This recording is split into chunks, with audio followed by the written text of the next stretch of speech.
Hi guys మీలో ఎంతమంది తిరుపతి వెళ్ళినప్పుడు శ్రీ లలిత పీఠం అమ్మవారి టెంపుల్కి వెళ్ళారు? మేము ఆ రోజు వెళ్ళామన్నమాట, మా ఫ్యామిలీ అందరం కలిసి. అండ్ టెంపుల్ అయితే చాలా బాగుంది, నాకు చాలా పీస్ఫుల్గా అనిపించింది. అండ్ అక్కడ నేను చాలా లింగాలను చూశాను.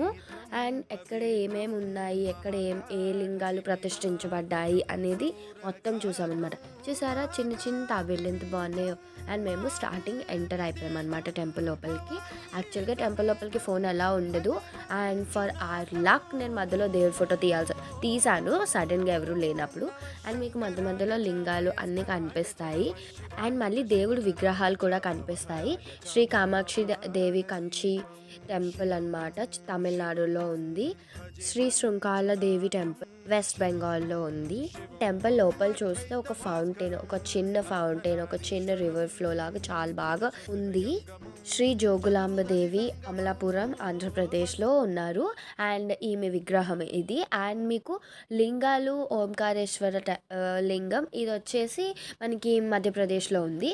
ఇవన్నీ ఏంటంటే లింగాలు ఉన్నాయి. అండ్ వాటి గురించి బ్యాక్ సైడ్ వచ్చేసి అవి ఎక్కడ నిర్మించారు, అవి వాళ్ళొక్క లింగం ప్లేస్ ఎక్కడ అనేది మొత్తం కూడాను మీకు బ్యాక్ సైడ్ అనేది కనిపిస్తుంది. మీరు పాజ్ చేసుకొని వీడియో చూడొచ్చు. And if you don't mind, నేను ఒక వీడియో ఈ వీడియో తీసినప్పుడు ఏంటంటే ఒక ఫ్లూక్లో తీసేసాను. ఎందుకంటే నా వెనకాతలు చాలామంది జనాలు ఉన్నారు, వాళ్ళు ఎవరిని తీయలేదు. అండ్ ఇవి నేనే ముందున్నాను కాబట్టి సో నేను కొంచెం స్లోగానే తీసానని అనుకుంటున్నాను వీడియో క్యాప్చరింగ్. సో ప్రతిదీ క్యాప్చర్ చేయాలి కాబట్టి ప్రతిదీ క్యాప్చర్ చేశాను. అందరికీ ప్రతి లింగాలకి వెళ్ళి దర్శించుకోవాలి, ప్రతి స్టేట్కి దర్శించుకోవడానికి అవ్వదు కాబట్టి సో ఈ లలిత పీఠంకి వస్తే మనం అన్ని లింగాలు చూడొచ్చు.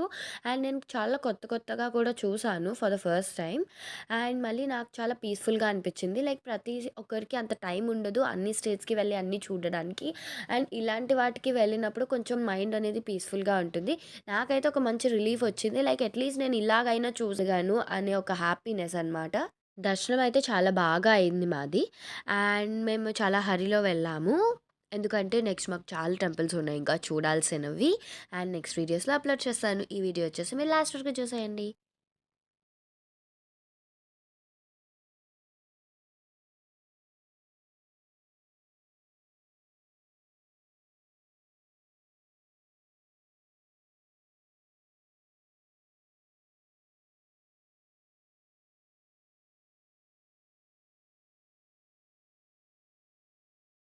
మీలో ఎంతమంది గుహలోకి వెళ్లారో చెప్పండి.